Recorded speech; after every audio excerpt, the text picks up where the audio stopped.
አሞራ ኦሮንኩ በቪክቶሪያ አይላንድ የምትኖር በሀብት የተንበሻበሸች ግን ደግሞ ልቧ የደነደነ ተብላ የምትታወቅ ሴት ነበረች።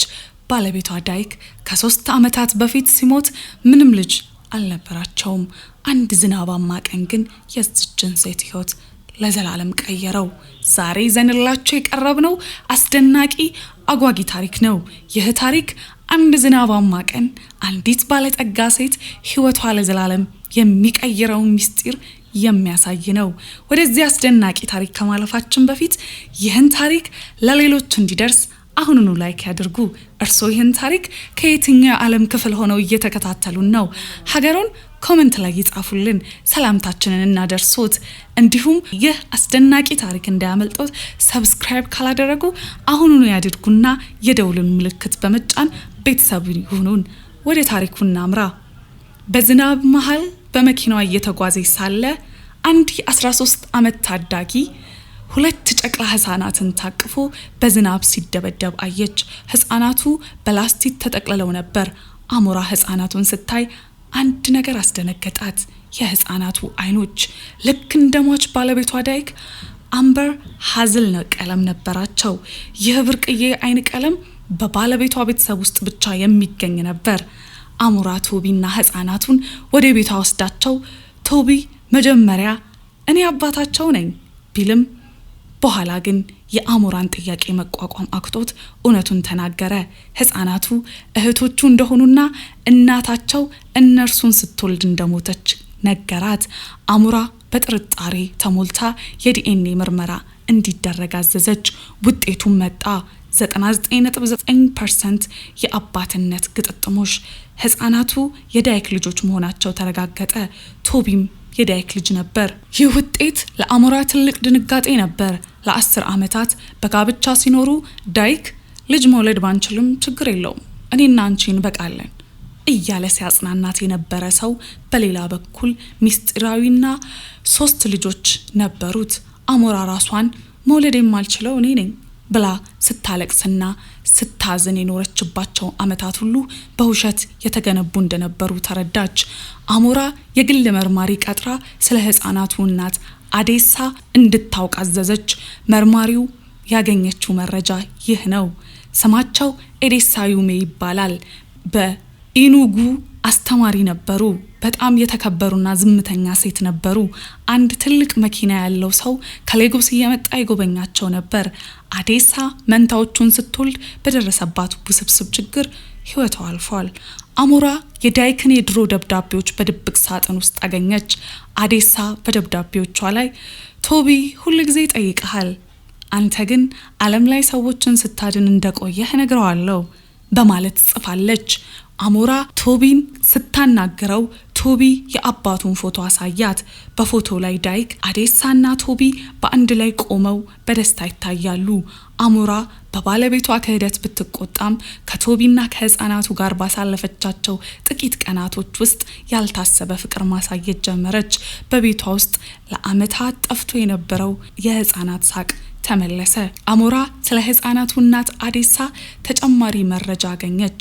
አዴሳ በሞተችበት ምሽት ቶቢ ወደ ማሳደጊያ ቤት ከመሄድ ይልቅ እህቶቼን እኔ አሳድጋለሁ ብሎ በቆራጥነት መሰደዱን ተረዳች። አሞራ ቶቢን በጓሮ አትክልት ውስጥ አገኘችውና አነጋገረችው። አንተ ደፋር ልጅ ነህ ስትለው እርሱ ግን አይደለሁም፣ በየምሽቱ እፈራ ነበር፣ ነገር ግን እህቶቼ እንዲሰቃዩ አልፈለኩም አላት። አሞራ ለዓመታት ራሷን መካን ነኝ ብላ ስትረግም የኖረች ቢሆንም አሁን ግን የባለቤቷ ልጆች የሆኑት እነዚህ ህፃናት የራሷ ልጆች እንደሆኑ ተሰማት። ቶቢን ከእንግዲህ ብቻህን አይደለህም ቃል እገባልሃለሁ በማለት አጽናናችው። የሟች ዳይክ ታላቅ ወንድም ቺፍ ኤማ ከዘመዶቹ ጋር በመሆን አሞራን ሊጋፈጧት መጡ። የጎዳና ልጆች ወደ ቤት በማስገባት የቤተሰባችንን ስም እያጠፋሽ ነው፣ ሀብታችንን ለባዕድ አታስተላልፊም በማለት ዛቱባት። አሞራ ግን በፍጹም አልተበገረችም።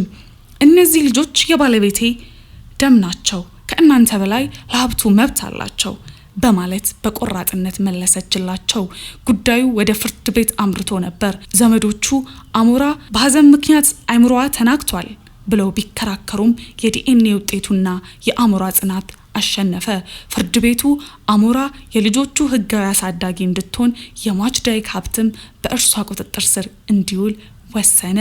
አሞራ የህፃናቱን እናት ለማሰብ የአዲሳ ፋውንዴሽን የተባለ ድርጅት አቋቋመች። በምርቃት ቀን አሞራ ለታደሙት እንግዶች እንዲህ አለች: ይህ ፋውንዴሽን እኔ የማላውቃት ግን በህይወቴ ትልቁን ስጦታ ልጆቿን ለሰጠችኝ ሴት መታሰቢያ ነው። ቶቢም በመድረክ ላይ ቆሞ ልብ የሚነካ ንግግር አደረገ።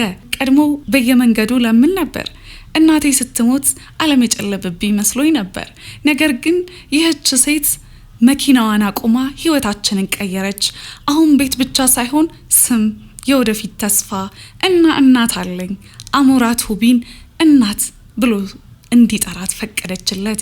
ከዚህ በኋላ በቤት ውስጥ የነበረው ቅዝቃዜና ዝምታ በህፃናት ሳቅ ተተካ። አሞራ ዳይክን ስላደረገው ክህደት ይቅር አለችው። ምክንያቱም በክህደቱ በኩል እነዚህን ውድ ልጆች አግኝታለችና። ቶቢ በትምህርቱ ጎበዝ ሆነ። መንታዎቹም ቺድማና ቺሱም በአሞራ እቅፍ ውስጥ በፍቅር አደጉ። አሞራ በመጨረሻ ለቶቢ እንዲህ አለችው: በዚህ ዝናባማ ቀን መኪናዬን እንዳቆም ያደረገኝ ምን እንደሆነ አላውቅም። ነገር ግን መኪናዬን ባለማሳለፌ በየቀኑ አምላኬን አመሰግነዋለሁ። ከጥቂት ዓመታት በኋላ በቶቢ ህይወት ላይ የታየው ለውጥ አስገራሚ ነበር። በትምህርት ጎበዝ ከመሆኑም በላይ በትምህርት ቤቱ የክርክር መድረክ ላይ በድፍረትና በጥበብ በመናገር መምህራኑን ማስደመም ጀመረ። ቀድሞ በመንገድ ላይ ይለምን የነበረው ያደሃ ልጅ አሁን ለታላቅ ዓላማ የተዘጋጀ ወጣት ሆኗል። መንታዎቹም ቺድማና ቺሱም 2 ዓመት ሞላቸው። አሞራ በቤቷ ውስጥ ባዘጋጀችው የልደት በዓል ላይ ልጆቿን እያየች እንዲህ ስትል በውስጧ ተናገረች: እኔ አልወለድኳችሁም፣ ነገር ግን በእናንተ አማካኝነት እኔ እንደገና ተወለድኩ። ከ3 ዓመታት በኋላ አንድ ዝናባማ ምሽት ላይ አሞራ መኪናዋን አቁማ ቶቢን መጀመሪያ ያየችበት ቦታ ላይ ቆመች።